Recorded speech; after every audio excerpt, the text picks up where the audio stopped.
our panel of experts again, and I'll ask, lady, how do we, first of all, to go from number 1 to 21, that's a significant drop. How do we get back on course? Well, I didn't get to answer the question that you asked the other panelists about the blame game, and I'm not as hesitant as they are about answering that question. Mayor Bloomberg asked for complete mayoral control in 2002, and he got it. And he said he wanted it so that the buck would stop with him. And if the schools did not improve, it was on his watch, and he could be blamed for it. And that was the reason for mayoral control.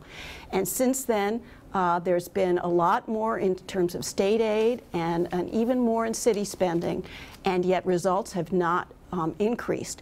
And part of the reason is that the decision-making on the part of the mayor and the Department of Education is very top-down. They do not listen to the input of teachers. They do not listen to the input of principals. They do not listen to the input of parents. They make their own decisions, and those decisions have not been good ones. And so part of the problem is that there is no feedback mechanism going on. So they make policies, and they do not lead to good consequences, and then they turn direction and they make other policies, but never are they taking into account the experiences and the priorities of people on the ground. So mayoral control doesn't work for you? Mayoral control is a system without checks and balances in New York City. And across our government, the whole point of representative democracy and our federal government and our state government is that there are effective checks and balances on the power of autocrats. And in New York City, there are no checks and balances on Mayor Bloomberg's power, and he has pursued some very unwise policies that have not helped our kids learn. Let me ask Dr. Powles about this. Mayoral control, we've had this conversation before all across the city where people were saying, listen, it could work, given the fact that the Board of Education was, not up to snuff, and the mayor needs to step in. Somebody has to step in. You talked a little bit about accountability in government earlier. Do you agree with mayoral control, particularly here in the New York City area, and how would you grade it if you could?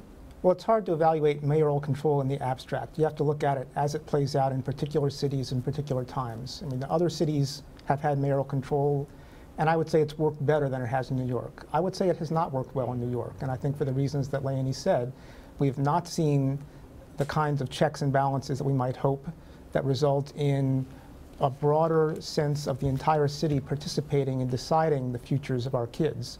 And she's right. The Department of Education has made a lot of unwise decisions over the last 8 or 9 years, and our kids have suffered because of it. I mean, having worked with the CEC in my school district, the Community Education Council, I was absolutely disgusted by the lack of any kind of mechanism, as you mentioned, for parents and community members to have any impact on education.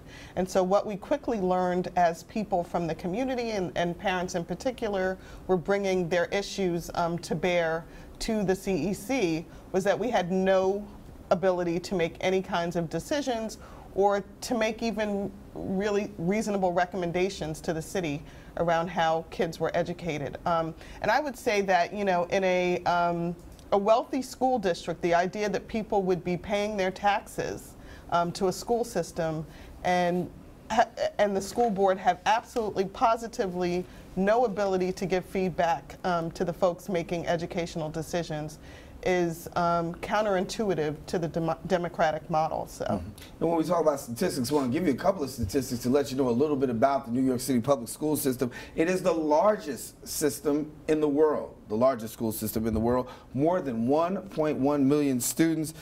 We've got about a $24 billion budget. And so when you talk about mayoral control, you talk about, you have to bring the part of finances into play because, you're talking about $24 billion budget. That's a lot of money to oversee. We can talk about where money is distributed and things of that nature. I want to talk about the issue of overcrowded classrooms. Let me get there because, talk about class size matters. That's my issue. That's your issue, right? And so let me ask you, Leonie, about class size, because how effective is it? And maybe for somebody who doesn't have the opportunity or just watching the show says, listen, you know what? 30 students to one teacher, that's not bad. You say what? I say it's one of only 4 education reforms that the Institute of Education Sciences has said is proven to work through rigorous evidence, and that's class size reduction. I say that 86% of New York City principals say they are unable to provide a quality education because of overly large classes. I say that it's the #1 priority of parents every year on the DOE's own learning environment surveys.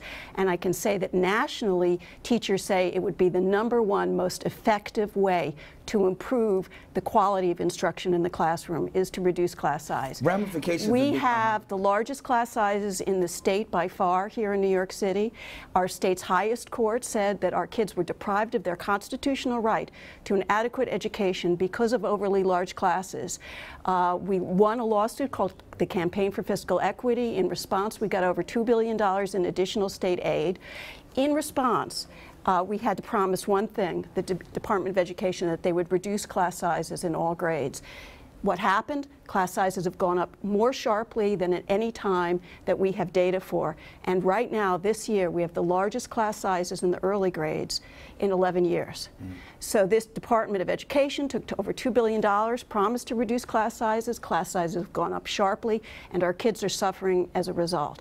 And that, to me, is not only a violation of law, but it's a violation of ethical framework.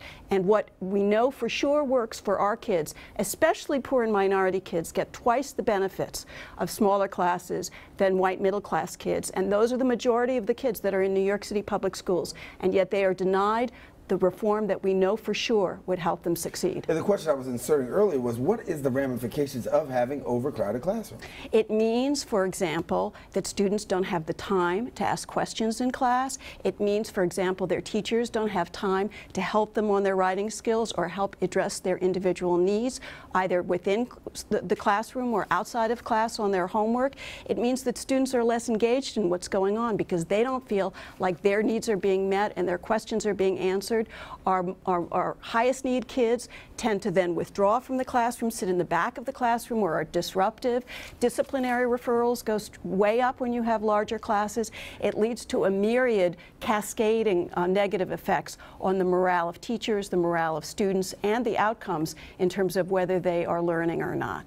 And it's simply unacceptable that in the richest city in the country, in the richest country in the world, many of our students continue to be learning in what are similar to third world conditions.